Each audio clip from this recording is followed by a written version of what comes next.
ನಮಸ್ಕಾರ ವೀಕ್ಷಕರೇ, ಇಟಿ ಹೇಮಂತ್ ಯೂಟ್ಯೂಬ್ ಚಾನಲ್ಗೆ ಮತ್ತೊಮ್ಮೆ ನಿಮಗೆಲ್ಲ ಸ್ವಾಗತ. ನಾನು ನಿಮ್ಮ ಗೆಳೆಯ ಹೇಮಂತ್. ನೀವು ನೋಡ್ತಾ ಇದ್ದೀರಾ ಓಲಿ ನ್ಯೂಸ್.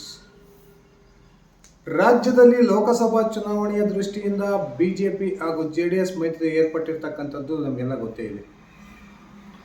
ಈ ಒಂದು ಮೈತ್ರಿಯ ಎರಡೂ ಪಕ್ಷಗಳು ಕೂಡ ಒಂದು ಕಾಲದಲ್ಲಿ ಈಗಾಗಲೇ 2006ರ ಚುನಾವಣೆಯ ವಿಧಾನಸಭಾ ಚುನಾವಣೆಯ ವೇಳೆಗೆ ರಾಜ್ಯದಲ್ಲಿ ಮೈತ್ರಿಯನ್ನು ಏರ್ಪಡಿಸಿಕೊಂಡಿದ್ದು. ಅದಾದ ನಂತರ ಅಧಿಕಾರ ಹಸ್ತಾಂತರವಾಗದೇ ಇದ್ದಂತಹ ಸಂದರ್ಭದಲ್ಲಿ ಮೈತ್ರಿಯಿಂದ ಹೊರಗೆ ಬಂದು ಜೆಡಿಎಸ್ನ ವಿರುದ್ಧ ಬಿಜೆಪಿ ವಿಶ್ವಾಸದ್ರೋಹದ ಆರೋಪವನ್ನು, ವಚನ ಭ್ರಷ್ಟತೆಯ ಆರೋಪವನ್ನು ಮಾಡ್ತಾ 2008ರ ವಿಧಾನಸಭಾ ಚುನಾವಣೆಯಲ್ಲಿ 110ಕ್ಕೂ ಹೆಚ್ಚು ಸ್ಥಾನಗಳನ್ನು ಗೆಲ್ಲೋದ್ರ ಮೂಲಕ ಅಧಿಕಾರಕ್ಕೆ ಬಂದಿದ್ದನ್ನು ನಾವೆಲ್ಲ ನೋಡಿದ್ದೀವಿ.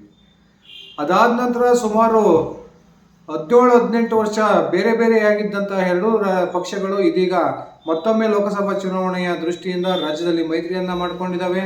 ಈ ಕಾರಣಕ್ಕೆ ಬಿಜೆಪಿ ಹಾಗೂ ಜೆಡಿಎಸ್ ರಾಜ್ಯದ 28 ಲೋಕಸಭಾ ಕ್ಷೇತ್ರಗಳಲ್ಲಿ 28 ಲೋಕಸಭಾ ಕ್ಷೇತ್ರವನ್ನು ಗೆಲ್ಲಬೇಕು ಅಂತಕ್ಕಂಥ ಗುರಿಯನ್ನು ಇಟ್ಕೊಂಡು ಈಗಾಗಲೇ ಪ್ರಚಾರದಲ್ಲಿ ತೊಡಗಿಕೊಂಡಿದ್ದಾರೆ. ಆದರೆ ಈ ಒಂದು ಬಿಜೆಪಿ ಜೆಡಿಎಸ್ ಮೈತ್ರಿಯಿಂದ ಯಾವ ಪಕ್ಷಕ್ಕೆ ಹೆಚ್ಚು ಲಾಭವಾಗುತ್ತೆ ಅನ್ನೋದನ್ನು ನಾವು ವಿಶ್ಲೇಷಣೆ ಮಾಡಿದರೆ, ಈ ಒಂದು ಮೈತ್ರಿಯಿಂದ ಜೆಡಿಎಸ್ಗೆ ಲಾಭ ಆಗುತ್ತಾ ಅಥವಾ ಬಿಜೆಪಿಗೆ ಹೆಚ್ಚಿನ ಲಾಭ ಆಗುತ್ತಾ ಅನ್ನೋದನ್ನು ನಾವು ನೋಡ್ತಾ ಬರೋಣ. ಅದಕ್ಕಿಂತ ಮುಂಚೆ ನೀವು ನನ್ನ ಇಟ್ಗೆ ಹೇಮಂತ್ ಯೂಟ್ಯೂಬ್ ಚಾನಲ್ಗೆ ಸಬ್ಸ್ಕ್ರೈಬ್ ಮಾಡ್ಕೊಂಡಿಲ್ಲ ಅಂದರೆ ದಯವಿಟ್ಟು ಸಬ್ಸ್ಕ್ರೈಬ್ ಮಾಡ್ಕೊಳ್ಳಿ. ನಾನು ಕೊಡ್ತಕ್ಕಂಥ ಮಾಹಿತಿ ನಿಮ್ಗೆ ಇಷ್ಟ ಆಗಿದ್ರೆ ಈ ವಿಡಿಯೋಗೆ ಲೈಕ್ ಮಾಡಿ, ಶೇರ್ ಮಾಡಿ, ಕಮೆಂಟ್ ಮಾಡಿ. ಸ್ನೇಹಿತರೆ, ರಾಜ್ಯದಲ್ಲಿ ಬಿಜೆಪಿ ಒಂದು ಬಾರಿ ಕೂಡ ಅಧಿಕಾರಕ್ಕೆ ಬರದೇ ಇರತಕ್ಕಂಥ ಸಂದರ್ಭದಲ್ಲಿ ಧರ್ಮಸಿಂಗ್ ಮುಖ್ಯಮಂತ್ರಿ ಆಗಿದ್ದಂತಹ ಒಂದು ವೇಳೆಯಲ್ಲಿ 2006ರ ಒಂದು ಅವಧಿಯಲ್ಲಿ ಸುಮಾರು 40 ಶಾಸಕರನ್ನ ಕರೆದುಕೊಂಡು ಹೊರಗೆ ಬಂದಂತಹ ಕುಮಾರಸ್ವಾಮಿ ಅವರು ಬಿಜೆಪಿಯೊಂದಿಗೆ ಆಗಿನ ಒಂದು ವಿಧಾನಸಭೆಯಲ್ಲಿ 80 ಶಾಸಕರನ್ನು ಹೊಂದಿದ್ದಂತಹ ಬಿಜೆಪಿಯೊಂದಿಗೆ ಮೈತ್ರಿಯನ್ನು ಮಾಡಿಕೊಳ್ಳೋದ್ರ ಮೂಲಕ ರಾಜ್ಯದ ಮುಖ್ಯಮಂತ್ರಿಯಾಗಿ ಪ್ರಪ್ರಥಮ ಬಾರಿಗೆ ಕುಮಾರಸ್ವಾಮಿ ಅವರು ಅಧಿಕಾರವನ್ನು ಸ್ವೀಕರಿಸಿದರೆ, ಬಿಜೆಪಿಗೆ ಪ್ರಥಮವಾಗಿ ಅಧಿಕಾರವನ್ನು ಬಂದಿದ್ದು ಅದೇ ಒಂದು ಮೈತ್ರಿಯ ಸರ್ಕಾರದಲ್ಲಿ. ಆ ಒಂದು ಸಂದರ್ಭದಲ್ಲಿ BS ಯಡಿಯೂರಪ್ಪನವರು ರಾಜ್ಯದ ಉಪಮುಖ್ಯಮಂತ್ರಿಯಾಗಿ ಅಧಿಕಾರವನ್ನು ಸ್ವೀಕರಿಸಿದರು. ಈ ಸಂದರ್ಭದಲ್ಲಿ 20 ತಿಂಗಳ ಅವಧಿಯ ಒಂದು ಅಧಿಕಾರ ಹಂಚಿಕೆ ಆಗಿತ್ತು.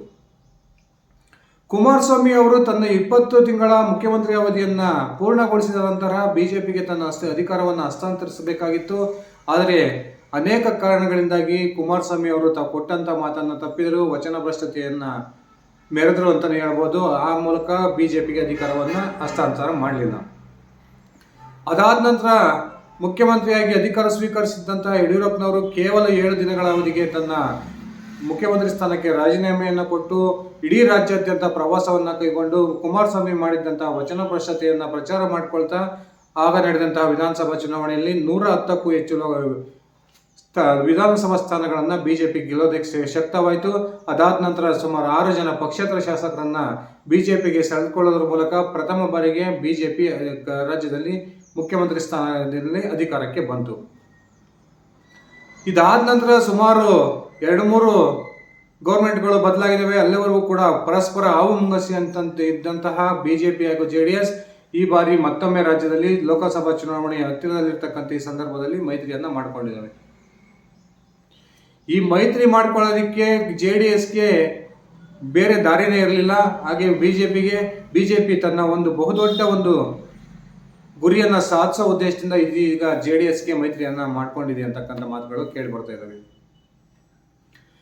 ಜೆಡಿಎಸ್ ಇಂಡಿ ಮೈತ್ರಿಕೂಟದ ಪಾಲಾಗಬೇಕು, ಇಂಡಿ ಮೈತ್ರಿಕೂಟದೊಂದಿಗೆ ಈ ಬಾರಿ ಲೋಕಸಭಾ ಚುನಾವಣೆಯನ್ನು ಎದುರಿಸಬೇಕು ಅಂತಕ್ಕಂಥ ಯೋಚನೆಯಲ್ಲಿದ್ದಂತಹ ಸಂದರ್ಭದಲ್ಲಿ ಇಂಡಿ ಮೈತ್ರಿಕೂಟದ ಒಂದು ಪ್ರಮುಖ ಪಕ್ಷವಾಗಿರ್ತಕ್ಕಂಥ ಕಾಂಗ್ರೆಸ್ ಇಂಡಿ ಮೈತ್ರಿಕೂಟಕ್ಕೆ ಯಾವಾಗ ಜೆಡಿಎಸ್ ಅನ್ನು ಆಹ್ವಾನಿಸಲಿಲ್ವೋ ಆ ಒಂದು ಸಂದರ್ಭದಲ್ಲಿ ಜೆಡಿಎಸ್ ಏಕಾಂಗಿಯಾಯಿತು. ಅದಾದ ನಂತರ ಕುಮಾರಸ್ವಾಮಿಯೊಂದಿಗೆ ಮಾತನಾಡಿದಂತಹ ರಾಷ್ಟ್ರೀಯ ಬಿಜೆಪಿ ನಾಯಕರು ರಾಜ್ಯದಲ್ಲಿ ಬಿಜೆಪಿ ಹಾಗೂ ಜೆಡಿಎಸ್ ಮೈತ್ರಿಯನ್ನು ಮಾಡಿಕೊಂಡ್ರು. ಹಾಗಾದರೆ ಬಿಜೆಪಿಯ ನಾಯಕರು ಜೆಡಿಎಸ್ನೊಂದಿಗೆ ಬಹುದೊಡ್ಡ ನಿರೀಕ್ಷೆ ಇಲ್ಲದಲೇ ಮೈತ್ರಿಯನ್ನು ಮಾಡಿಕೊಂಡಿದ್ದಾರೆ ಅನ್ನೋದನ್ನು ನೋಡೋದಾದರೆ ಖಂಡಿತವಾಗ್ಲೂ ಇಲ್ಲ. ರಾಷ್ಟ್ರೀಯ ಬಿಜೆಪಿ ನಾಯಕರು ಮಾರ್ವಾಡಿ ಮನಸ್ಥಿತಿಯವರು. ಲಾಭ ಇಲ್ಲದೇ ಯಾವುದೇ ಕಾರಣಕ್ಕೂ ಯಾವುದೇ ಒಂದು ನಿರ್ಧಾರವನ್ನು ಕೂಡ ಅವರು ತೆಗೆದುಕೊಳ್ಳೋದಿಲ್ಲ. ಇಂಥ ಬಿಜೆಪಿ ಜೆಡಿಎಸ್ನೊಂದಿಗೆ ಮೈತ್ರಿ ಮಾಡ್ಕೊಳ್ಳೋದಕ್ಕೂ ಕೂಡ ಪ್ರಮುಖವಾದ ಒಂದು ಗುರಿಯನ್ನ ಇಟ್ಕೊಂಡೇ ಇದೀಗ ಬಿಜೆಪಿ ನಾಯಕರು ಜೆಡಿಎಸ್ನೊಂದಿಗೆ ಮೈತ್ರಿಯನ್ನು ಮಾಡ್ಕೊಂಡಿದ್ದಾರೆ ಅಂತಕ್ಕಂಥ ಮಾತುಗಳು ಬಿಜೆಪಿ ಹಾಗೂ ಜೆಡಿಎಸ್ ವಲಯದಲ್ಲಿ ಕೇಳಿ ಬರ್ತಾ ಇದ್ದಾವೆ. ಏನು ಹಾಗಾದರೆ ಆ ಗುರಿ ಅನ್ನೋದನ್ನು ನೋಡೋದಾದರೆ, ಬಿಜೆಪಿ ಇದುವರೆಗೂ ಕೂಡ ಹಳೆ ಮೈಸೂರು ಭಾಗದಲ್ಲಿ ತನ್ನ ಪ್ರಾಬಲ್ಯವನ್ನು ಮೆರೆಯೋದಕ್ಕಾಗಿಲ್ಲ, ತನ್ನ ಅಸ್ತಿತ್ವವನ್ನು ಕೂಡ ಸ್ಥಾಪನೆ ಮಾಡೋದಕ್ಕಾಗಿಲ್ಲ. ಈ ಒಂದು ಗುರಿಯನ್ನು ಸಾಧಿಸಬೇಕು. ಆ JDSನ ಮುಂದೆ ಬಿಟ್ಕೊಳ್ಳೋದ್ರ ಮೂಲಕ ಆ JDSನ ಮುಖಾಂತರವೇ ಹಳೆ ಮೈಸೂರು ಭಾಗದಲ್ಲಿ, ಅದರಲ್ಲೂ ಕೂಡ ಮೈಸೂರು, ಹಾಸನ, ಮಂಡ್ಯ ಈ ಭಾಗದಲ್ಲಿ BJP ಅಸ್ತಿತ್ವವನ್ನು ಸ್ಥಾಪನೆ ಮಾಡಬೇಕು ಅಂತಕ್ಕಂಥ ಪ್ರಮುಖ ಉದ್ದೇಶವನ್ನು BJPನ ರಾಷ್ಟ್ರೀಯ ನಾಯಕರು ಹೊಂದಿದ್ದಾರೆ ಅಂತಕ್ಕಂಥ ಚರ್ಚೆಗಳು ನಡೀತಾ ಇದ್ದಾವೆ.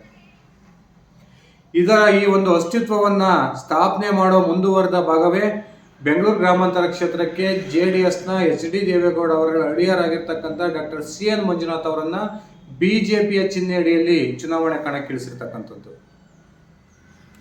ಇನ್ನು ಹಳೆ ಮೈಸೂರು ಭಾಗದ ಮಂಡ್ಯದಲ್ಲಿ BJPಗೆ ಸ್ವಲ್ಪ ಮಟ್ಟಿನ ಶಕ್ತಿ ಇತ್ತು. ಅದು ಸುಮಲತಾ ಮತ್ತು ಅವರ ಬೆಂಬಲಿಗರ ಕಾರಣಕ್ಕೆ. ತೀರಾ ಆಟಕ್ಕೆ ಬಿದ್ದಂತಹ ಕುಮಾರಸ್ವಾಮಿ ಅವರು ಮಂಡ್ಯವನ್ನು ತಮ್ಮ ಪಕ್ಷದಲ್ಲಿ ಉಳಿಸ್ಕೊಂಡ್ರು. ಸ್ವತಃ ಕುಮಾರಸ್ವಾಮಿ ಅವರೇ ಮಂಡ್ಯ ಲೋಕಸಭಾ ಕ್ಷೇತ್ರದ ಈಗ BJP JDSನ ಮೈತ್ರಿ ಪಕ್ಷದ ಅಭ್ಯರ್ಥಿಯಾಗಿದ್ದಾರೆ. ಸುಮಲತಾ ಅವರಿಗೆ ಕೊನೆ ಕ್ಷಣದವರೆಗೂ ಕೂಡ ಮಂಡ್ಯ ಲೋಕಸಭಾ ಕ್ಷೇತ್ರದ BJP ಟಿಕೆಟ್ ಅನ್ನು ಕೊಡಬೇಕು ಅಂತಕ್ಕಂಥ ಒಂದು ಉತ್ಸಾಹದಲ್ಲಿದ್ದಂತಹ BJPಯ ನಾಯಕರಿಗೆ ಇದೀಗ ಅದರಿಂದ ತೀವ್ರ ನಿರಾಸೆಯಾಗಿದೆ ಅಂತಾನೆ ಹೇಳ್ಬೋದು. JDS 5-6 ಸ್ಥಾನಗಳ ನಿರೀಕ್ಷೆಯಲ್ಲಿತ್ತು. ಆದರೆ ಕೊನೆಗೂ ಕೂಡ BJP ಅಳೆದು ತೂಗಿ JDSಗೆ ಕೇವಲ 3 ಲೋಕಸಭಾ ಸ್ಥಾನಗಳನ್ನು ಕರ್ನಾಟಕದಲ್ಲಿ ಬಿಟ್ಟುಕೊಟ್ಟಿದೆ. ಇದರಿಂದ BJP ಕಳ್ಕೊಳ್ಳುವಂಥದ್ದೇನೂ ಇಲ್ಲ. BJPಗೆ JDSನಿಂದ ಆಗ್ತಕ್ಕಂಥ ಲಾಭವೇ ಹೆಚ್ಚು ಅಂತಕ್ಕಂಥ ಚರ್ಚೆಗಳು ಕೂಡ ನಡೀತಾ ಇದ್ದಾವೆ. ಹಳೆಯ ಮೈಸೂರು ಭಾಗದಲ್ಲಿ BJP ಪ್ರಾಬಲ್ಯವನ್ನು ಸ್ಥಾಪಿಸಬೇಕು ಅಂತಕ್ಕಂಥ ಅನೇಕ ಪ್ರಯತ್ನಗಳಿಗೆ ಇದುವರೆಗೂ ಕೂಡ BJPಯ ರಾಜ್ಯ ಹಾಗೂ ರಾಷ್ಟ್ರೀಯ ನಾಯಕರು ಕೈ ಹಾಕಿದ್ದಂತಹ ಸಂದರ್ಭದಲ್ಲೂ ಕೂಡ ಈ ಹೊತ್ತಿನವರೆಗೂ ಕೂಡ ಹಳೆ ಮೈಸೂರು ಭಾಗ BJP ಹಿಡಿತಕ್ಕೆ ಸಿಕ್ಕಿಲ್ಲ.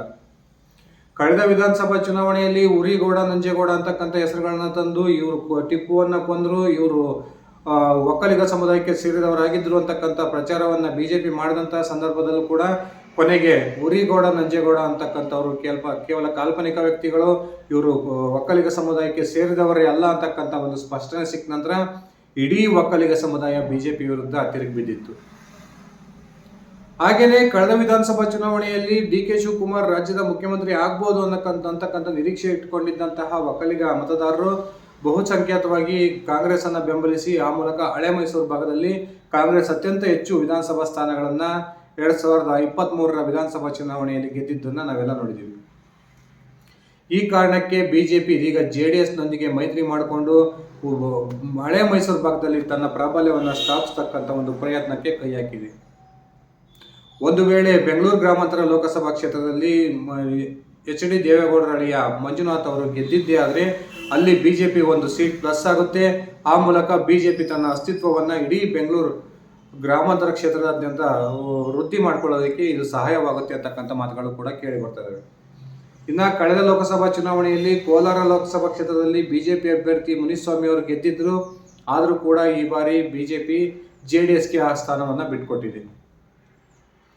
ಇದೆಲ್ಲದೂ ಕೂಡ ಮುಂಬರ್ತಕ್ಕಂಥ ವಿಧಾನಸಭಾ ಚುನಾವಣೆಗೆ BJP ಬಹುದೊಡ್ಡ ಪ್ಲಾನ್ ಅನ್ನ ಮಾಡಿಕೊಂಡು ಇದೀಗ JDS ಏನು ಕಾಂಗ್ರೆಸ್ಗೆ ಹಳೆ ಮೈಸೂರು ಭಾಗದಲ್ಲಿ ಪರ್ಯಾಯ ಅನ್ನತಕ್ಕಂಥ ಭಾವನೆ ಆ ಒಂದು ಒಕ್ಕಲಿಗ ಮತದಾರರಲ್ಲಿತ್ತು.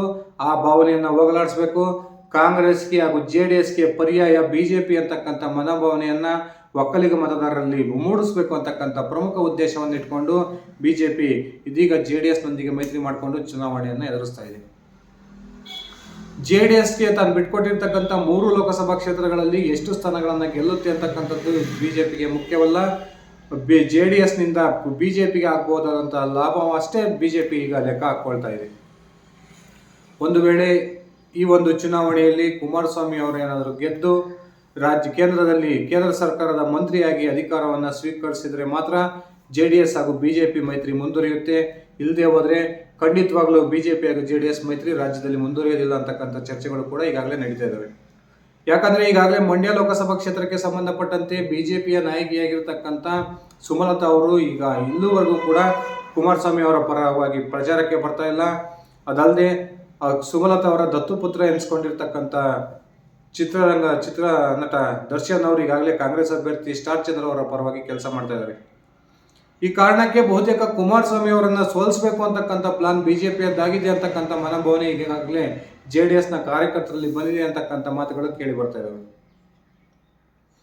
ಸ್ನೇಹಿತರೆ, ಈ ಒಂದು BJP JDS ಮೈತ್ರಿಯಿಂದ ಕರ್ನಾಟಕದಲ್ಲಿ BJPಗೆ ಹೆಚ್ಚು ಲಾಭ ಆಗುತ್ತಾ JDSಗೆ ಹೆಚ್ಚು ಲಾಭ ಆಗುತ್ತಾ? ನಿಮ್ಮ ವೈಯಕ್ತಿಕ ಅಭಿಪ್ರಾಯ ಏನಿದೆ? JDSನ ಮೈತ್ರಿ ಮಾಡಿಕೊಂಡಿರೋದ್ರಿಂದ ಹಳೆ ಮೈಸೂರು ಭಾಗದಲ್ಲಿ BJP ಒಕ್ಕಲಿಗರ ಮತವನ್ನು ಸೆಳೆಯೋದ್ರಲ್ಲಿ ಯಶಸ್ವಿಯಾಗುತ್ತಾ, ಆ ಮೂಲಕ ತಾನು ಹೊಂದಿರ್ತಂತಹ ಒಕ್ಕಲಿಗ ಮತಗಳನ್ನು ಸೆಳೀತಕ್ಕಂಥ ಪ್ಲಾನ್ ವರ್ಕೌಟ್ ಆಗುತ್ತಾ? ದಯವಿಟ್ಟು ಕಮೆಂಟ್ ಮಾಡಿ. ಇದಿಷ್ಟಾಗಿತ್ತು ಸ್ನೇಹಿತರೆ ನನ್ನ ಈ ವಿಡಿಯೋ. ನಾನು ಕೊಟ್ಟಿರ್ತಕ್ಕಂಥ ಮಾಹಿತಿ ನಿಮ್ಗೆ ಇಷ್ಟ ಆಗಿದ್ರೆ ಈ ವಿಡಿಯೋಗೆ ಲೈಕ್ ಮಾಡಿ, ಶೇರ್ ಮಾಡಿ, ಕಮೆಂಟ್ ಮಾಡಿ.